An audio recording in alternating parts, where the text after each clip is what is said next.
What up, everybody? Jonny Ward here with another episode of the Nerdyverse of Madness. This one is super exciting for me. I have an interview with the morbid Judith Sonnet, author of No One Rides for Free, as well as many other disgusting books. If you know No One Rides for Free, you know what's up.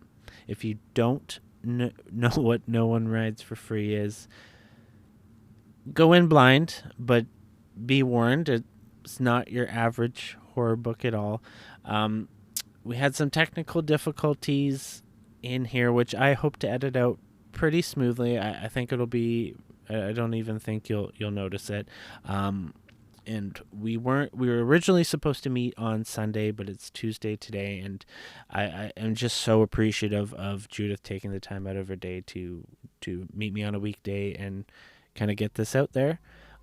Without further ado, I'm going to get right on into it. Here we go.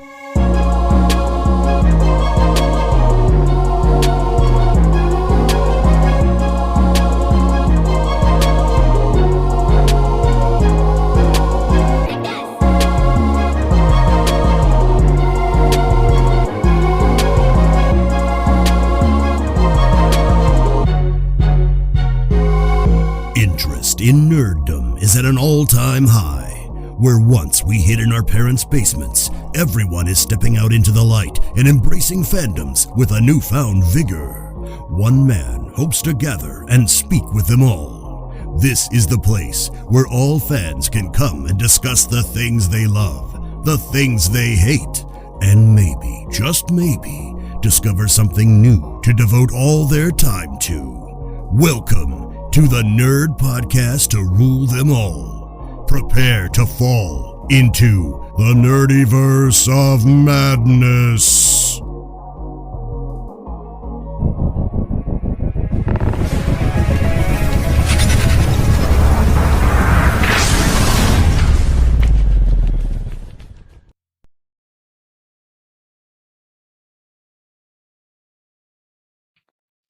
Hey everybody, Jonny Ward here with another episode of the Nerdyverse of Madness. And today I have a morbid, disgusting, and I mean that in the most wonderful way, the amazing Judith Sonnet. How are you today? Hi, doing great. How are you? I'm doing fantastic. So tell us a little bit about yourself, for anyone who might not be familiar with your works. So I am a splatterpunk author. I've been writing pretty consistently since late 2021. I mean, I've been writing since before that, but publishing since then. I wrote No One Writes for Free, Beast of Burden, Psych Ward Blues. Some of my books are popular and some of them aren't. Okay, perfect. Well, let's kind of start with the horror genre. You use the moniker full-time horror junkie along kind of all platforms. When did you start getting into horror? So I've been interested in horror for like since I was in elementary school and I first read Goosebumps. But Nice. I really got into it around middle school, specifically in eighth grade, which was the year I was introduced to Richard Lehman. And Perfect. that's when it went from just being like something I was interested in to being a full on obsession for me. Oh, I'm actually reading my first layman right now. Oh my God, which one? The Stake.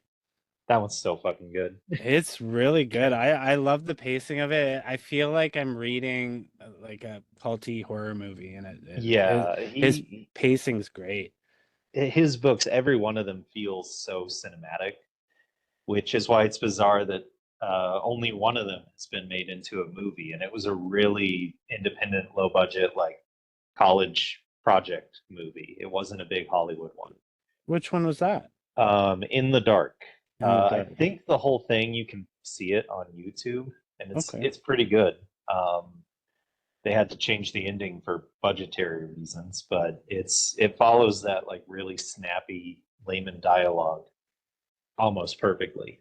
Okay, perfect. Yeah, I'm big on reading physical copies, and I have The Cellar upstairs, which I think was his first book, and then I have a copy of Endless Night somewhere, which I heard was also Oh, really good. good. Yeah, Endless Night was the first one I really fell in love with. Well, you're always making posts about retro paperbacks, and I've seen some I'm kind of familiar with, and some I've never heard of. Have you been collecting them forever? Did that start with your layman days, or? Yeah, I mean, back when I was growing up, a lot of the times the best place to get books was just from Goodwills and thrift stores.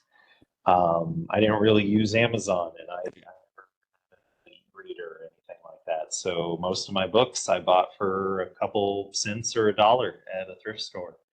Now these books go for like hundreds of dollars, but to me it was just like, oh, there's a million of them in these stores. Yeah, yeah, it's crazy. I've found a couple, and then I look at them on eBay or on various accounts, and I'm like, oh my goodness, like they're going for so much. It's unbelievable sometimes. Um, Now you also post a lot of obscure horror movies that I've never heard anything about. Where did your love for obscure horror come? Like where are you getting these recommendations? Oh, that came around the same time as my love for reading and books.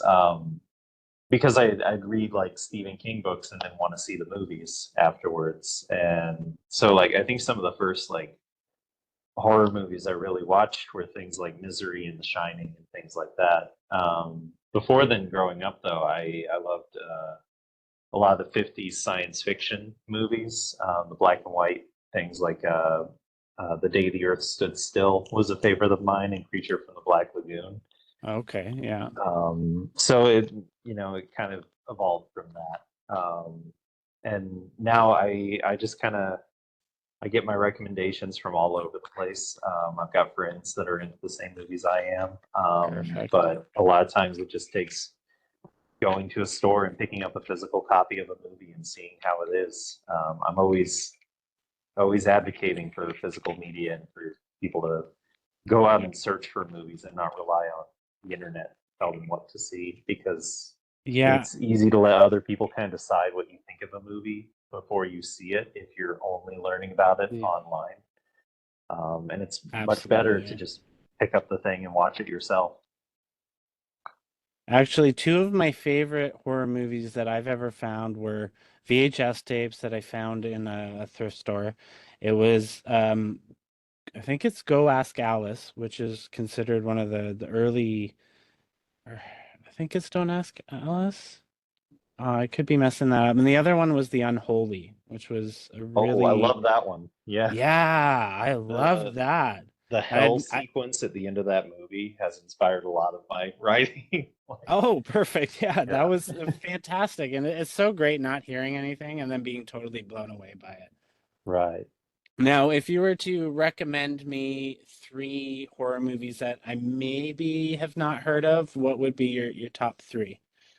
Or some Um, of your top ones, if you can't narrow it down to three. so recently there was a movie called The Wolf of Snow Hollow. Have you seen that? I have not. It's No. fantastic. I think it came out around 2020, like during the pandemic, so it got kind of swept under the rug. Okay. But it's a werewolf slash police procedural slash dark comedy about a cop struggling with alcoholism. And it's amazingly written, really well edited. It has kind of a almost like '70s editing style to it, but it's Oh, not nice. set in the '70s. It's not a throwback or anything like that. It's just go into it as blind as possible because it has a Okay.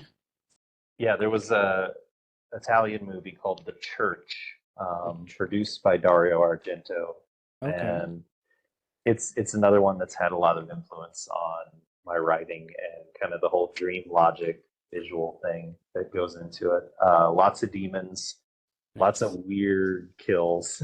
Nice. It's a great movie. And what And year what year is that? that I can't remember. I think it was like 1989 or 19, And last, I would suggest The Amazing Transplant.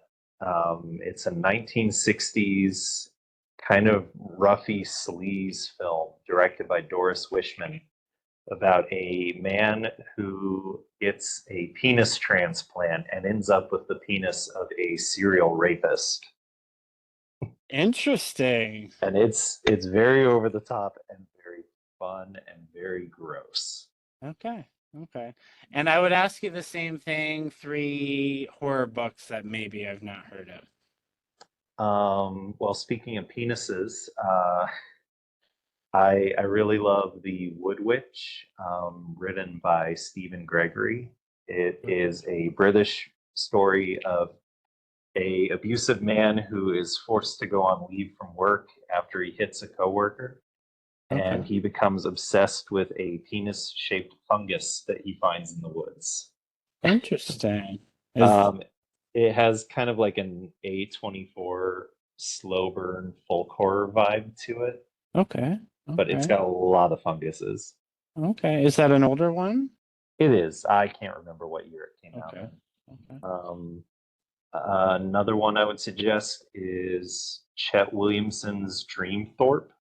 Dreamthorpe. Okay. Yeah, that one. It's a great like the whole town is haunted type story. Um, Okay. the less you know about it, the better. It's got a Okay. lot of great gore to it, a lot of really good characters, kind of a rape and revenge subplot to it, Okay. and yeah, it's fantastic. And last, I'm looking at my shelves. I really love. It's hard to find. Eat Them Alive, written by Pierce Nace. It's from the 70s, and it's about a man who is double crossed after a house robbery goes wrong. And he ends up finding these giant praying mantises on an island and trains them to kill so he can go after the people who wronged him.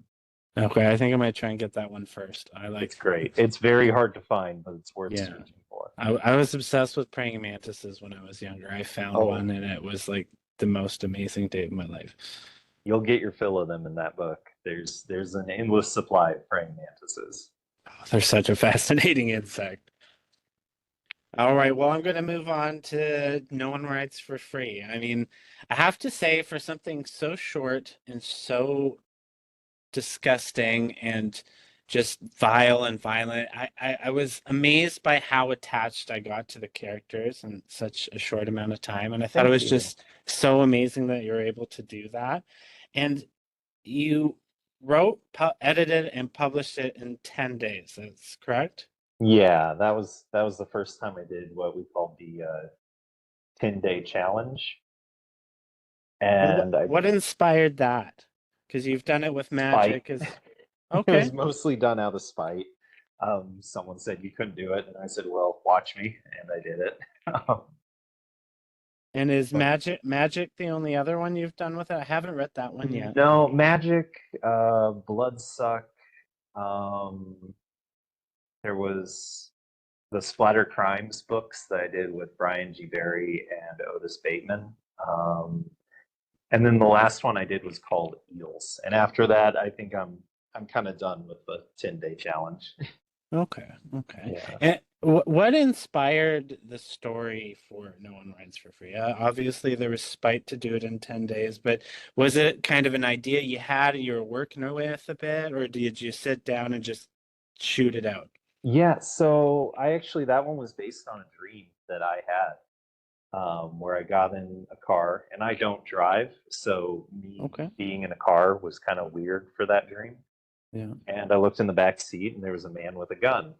And I woke up, and that idea of getting in your car and having someone with a gun suddenly show up in there was what inspired the book. Okay. And Um, um what what inspired you to throw the family in there? Like, how did you get the idea that she was driving her kids across? I think it just kind of came natural to the story.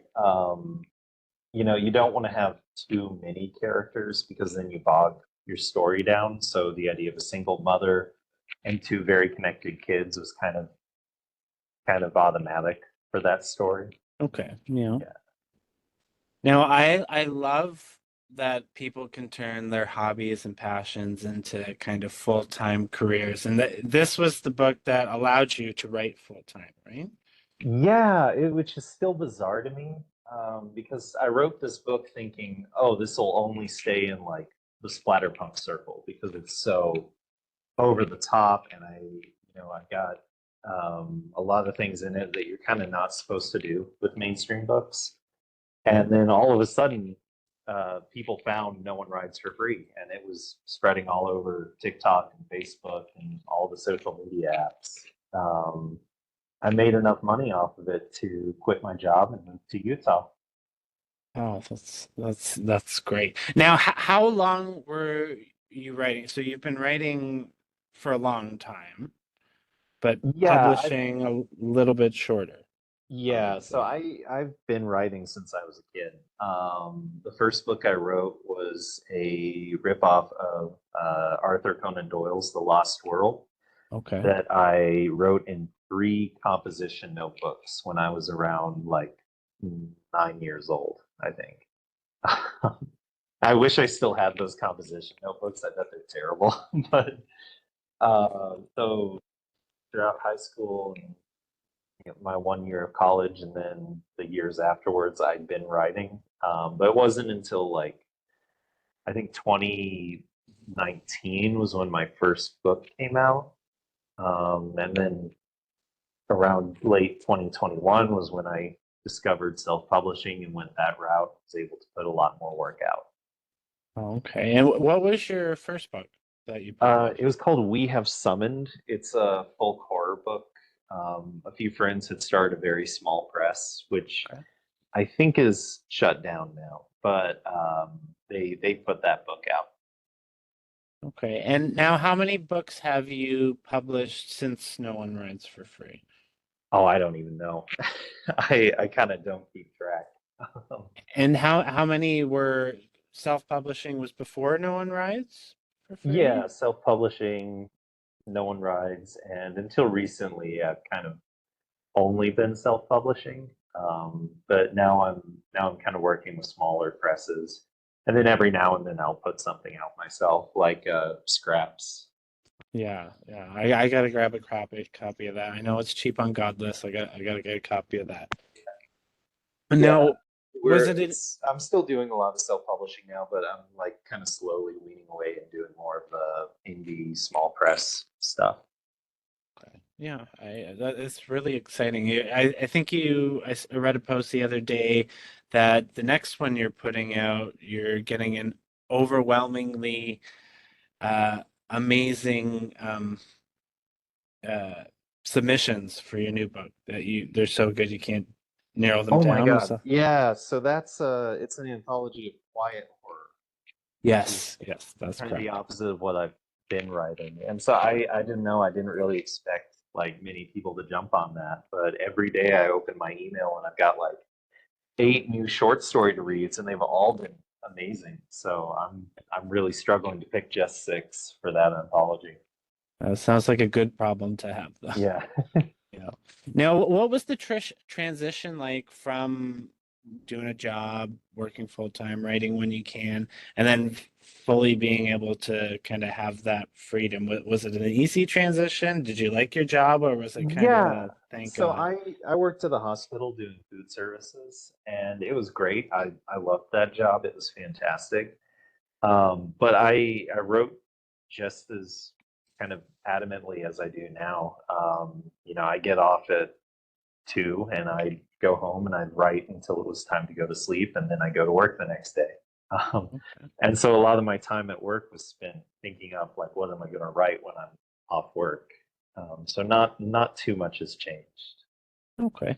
And other than sort of the freedom to do what you want, has No One Writes for Free affected your life in any other ways that you may not have expected, or I mean, it's been great for recognition in the horror world. It's been cool that there's like, one book that so many people have read and so many people have varying opinions on. I love divisive media, and I love that this is a book that people either love or hate. And so it's really cool that I get to kind of sit back and watch, people discuss this thing that I made. Yeah, there is really no kind of in between with it that I've seen. It's either they do love it or they do hate it. Yeah. And the second one's even crazier. So we're excited to see how people respond to that. And when is that one coming out? Do you have a date yet? Don't have a date for that yet. It is going to be published through Slaughterhouse Press, Okay. which is Brian G. Barry's new press. Okay. We're very excited. We're finishing up editing now. We'll have a date pretty soon. Perfect.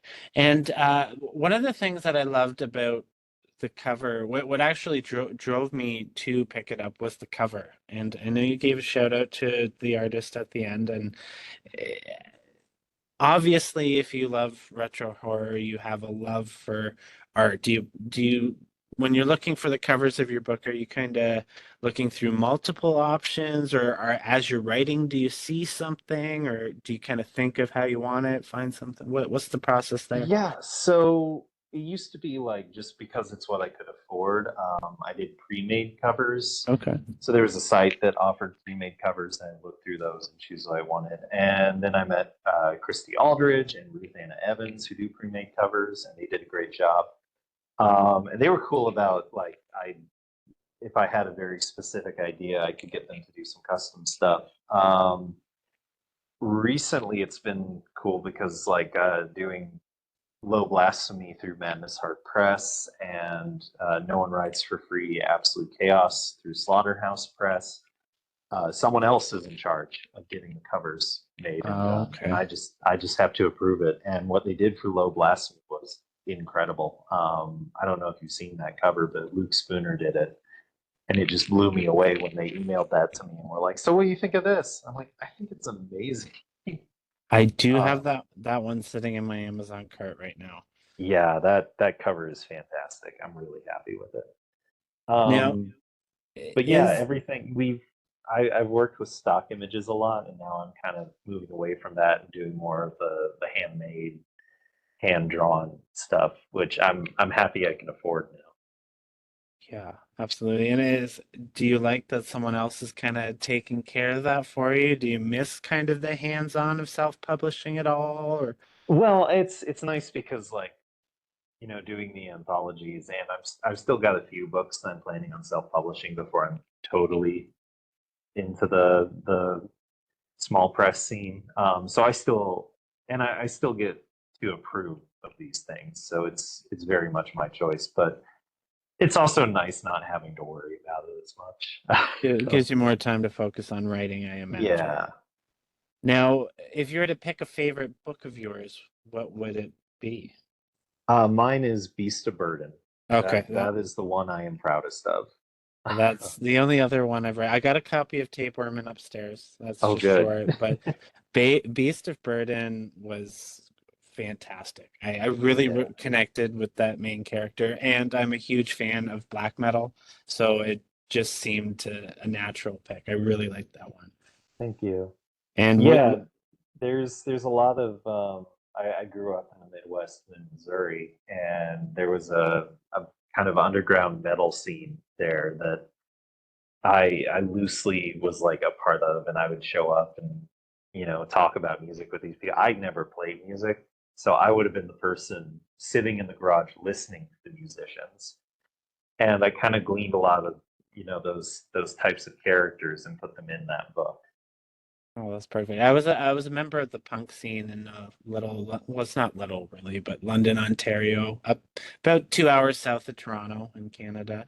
I was in a band for a little bit as a vocalist, but I did spend much more of my time kind of as observer, sitting in jam Yeah. rooms, going to shows and stuff like that. But it was just kind of a natural progression to black metal. I watched this documentary, I know it's on YouTube, called One Man Metal. I'm not sure if you're familiar I with haven't it. seen that. Yeah. It's about three one-man black metal projects. They do all the instruments and everything like that. Kind of the more depressive black metal. It was a very fascinating documentary. I really enjoyed it. You should check it out. I'm gonna check that out. Yeah.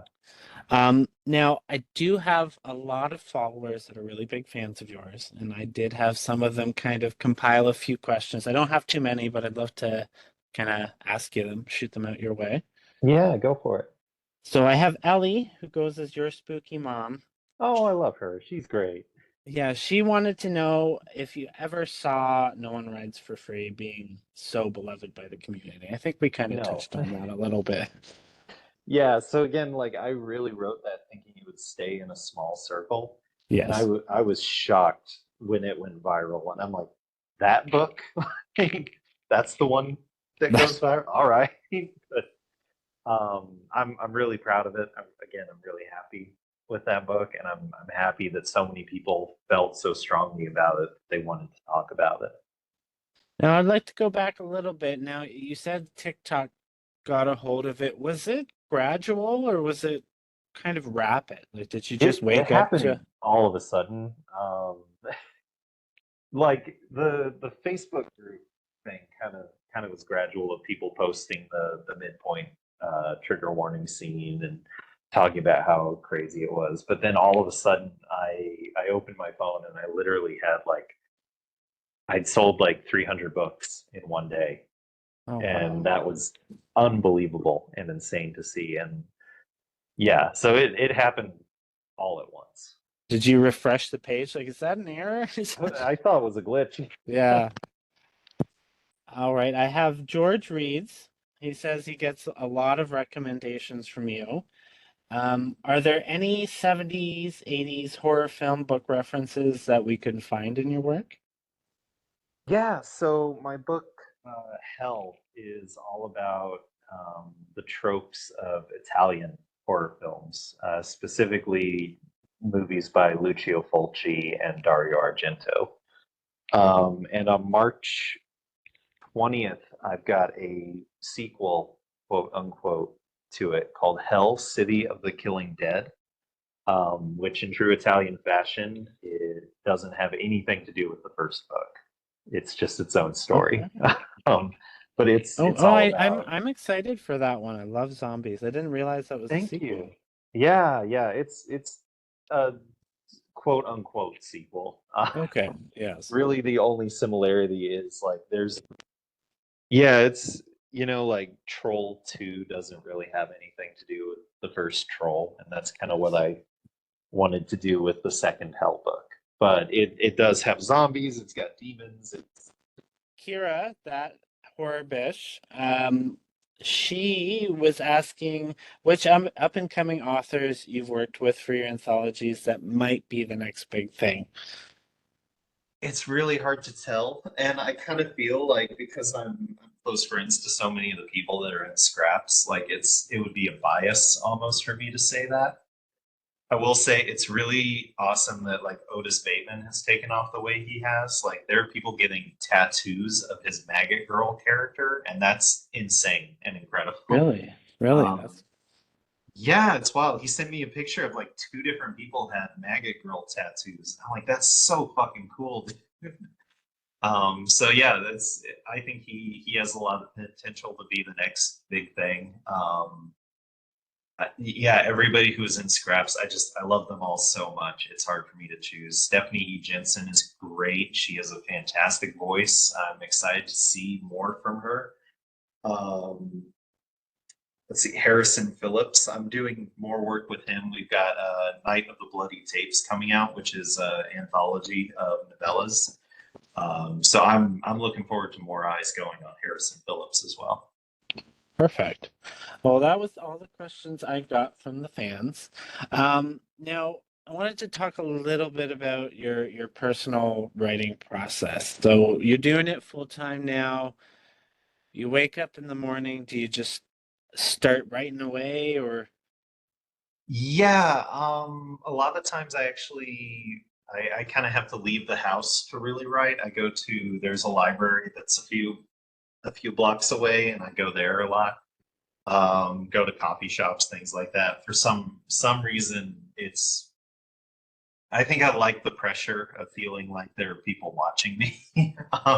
It sort of Fair, it sort of fair. convinces me that I have to get work done when I feel that way. Okay. Now, when you get an idea for a story, like for No One Rides, you said you had a dream, you woke up. Do you have a notebook beside your bed for like an idea? And then when you go to write the idea, do you kind of jot it out? Do you have a list, or do you free ball it? What's Yeah, it the depends on the story. Okay.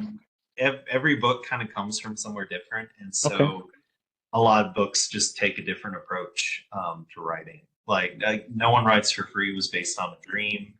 I did jot it down. I put it in my phone on my notes app, and Okay. then the next day I like read through my notes. I was like, "What the fuck? This is a terrifying idea." Sometimes I've had to really plot books out just to make sure that I hit the beats that like I came up with when I had the idea.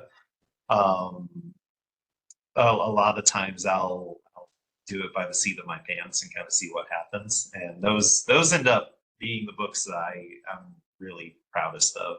Um, Beast of Burden and Psych Ward Blues were both kind of very much written in an emotional state, and I let the emotions guide those books rather than like sticking to a very strict outline. Okay. Now, do you always know how a book's gonna end, or is it just sometimes here or there, or does it come to you as you're writing? Usually it starts like the ending will be my main idea. And I think, Okay. oh, I'll have to sit down and like write to get to that point. But what I end up writing ends up altering the ending. So it's usually never what it starts off as going to be. And it becomes something Interesting. totally different. Yeah. I like that. Thank Um, you. Now, do you know if it's going to be a novel, novella, short story when you start writing, or is that one of those things that kind of comes along as you're going, or you kind of have an idea what you're going for? Usually I have an idea what I'm going Okay. for. Sometimes it's changed, but it's kind of rare when that's happened. But there's been a few times where like there was a novel that I wrote and I was nearing the end. I was just like, this is a piece of shit. This is the worst book I've ever written. But I really like that backstory I did for one of the characters, and I changed that backstory into its own independent short story.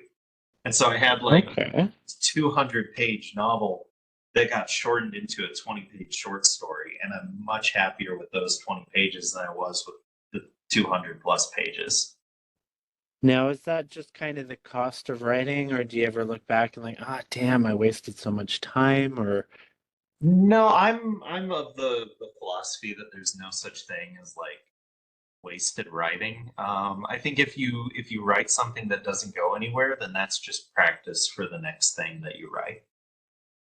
do you have a like a big stack of things that will never see the light of day just for your Oh yeah, eyes only? Oh yeah. yeah. there's there's a lot of files in my computer that I have it in my will that are going to be deleted when I die, so that nobody takes them and thinks, "Oh, these are the great like manuscripts of Judith Sonnet that we need to get out into the world." Like, no, they're shit. They're bad. They're not supposed to be read. Yeah, so there won't be like 30 Lord of the Rings books in the No, Judith Sonnet world. I'd be spinning in my grave if that happened. Well, maybe that would be good inspiration for another writer. You go and haunt someone who didn't delete the books in your will. Yeah, that would be funny. If that becomes a story, I want to be in the front page. All right, well, we're kind of getting to the end of our time here. Are there any further thoughts you'd like to add to the horror community or about yourself or anything to get out into the world? Just I appreciate everybody who takes the time to read my books and to discuss them.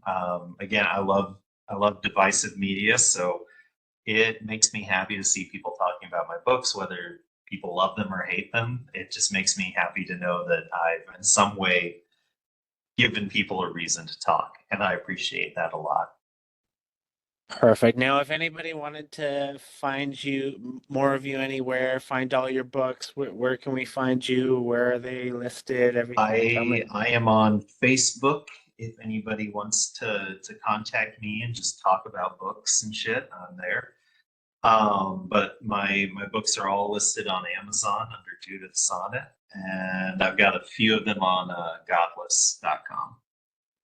Perfect. Well, I would like to personally thank you for pointing me in the direction of Some Damn Bookshop because they were so helpful and kind of just giving me some stuff. And I've seen some stuff that I want to kind of keep my eye open for as well. And I have a couple recommendations from you, so thanks for that as well. Perfect. Yeah, I love Some Damn Bookshop. That is one of my favorite stores on Instagram. Yeah, I saw in his story that his or her It's her. her Yeah. her dumpster uh rescue might have finally came to an end. Yeah, that bums me out. I know it's such a shame when a physical bookstore closes because so many of the books that they don't sell usually end up in the trash. Yeah, the pictures she kept posting of the dump. Oh, that was depressing in itself. Hurts my Just heart. Yeah. dumpster of books. Yeah, and she was pulling out some pretty cool stuff too. Yeah. Gotta say, yeah. Support physical media, guys. Buy books. Absolutely. Well, I They want to thank you can't- so much for. Oh, They can't, delete a book when it's on your shelf. I actually started collecting VHS because I heard that there was something 7 to 10,000 horror movies that never made the transition past VHS. I could be a little off on the number, but Yeah, there's a ton of them. Thankfully, there's really cool companies like Vinegar Syndrome, Severin, and Arrow Video who are putting a lot of these movies back on the market and giving them boutique physical releases. But still, there's a ton of movies out there that nobody's heard of. Okay. Well, I want to thank you so much for coming on. It's been a slice, and the technical difficulties are no issues at all. I could take that all out. I hate technology so much. Yeah, I'm just such a retro person. I don't understand how it works. Yeah, you just push the tape in and then it starts. It's amazing. Yeah. Right. Rewind it when you're over. That's much easier. All right, perfect. Well, thank you so much for your time and keep writing. I'm so excited to see what else you're putting out. Thank you. You're welcome, Judith. Hey, everybody. That was my interview with the amazing Judith Sonnet. You may have noticed the technical issues. There's a couple jumpy parts.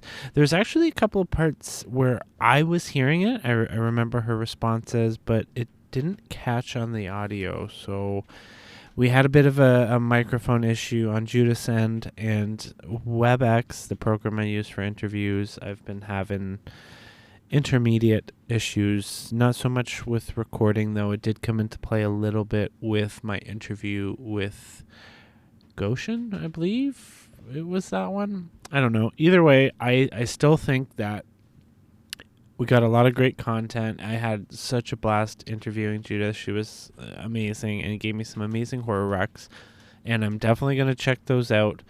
You need to go and read her books. They're disgusting and vile and amazing. I personally love the way she's able to really flesh out characters, like I said, in a short amount of time. I've only read a couple, but I do have one upstairs, and I'm going to read a couple more. Definitely excited for Hell. As Judith said, you can find her across the board at social media platforms at Fulltime Horror Junkie, Facebook, Instagram. And if you go on Amazon and search Judith Sonnet, all of her books are there. Me, you can find me at thenerdiverseofmadness.ca. All the links to the socials are there, where you'll catch my blog. Subscribe to it, and please subscribe and rate to this podcast. It really helps with visibility. It allows me to keep doing this. I have a ton of fun. Even with technical issues, I was laughing about it. It was all good. It's always a great time, and I would love to keep doing this, and that will help with that. Anyways, I got a really fun one planned for next week. I know I say that every time, but I do Anyways, till next time, peace. That is all for today, but what kind of discussions will the one and only Jonny Ward get himself into next time? Will he discover a new collection to spend all his money on, or something to read for the next year and get depressed when it's done? Find out next time on the Nerdiverse of Madness.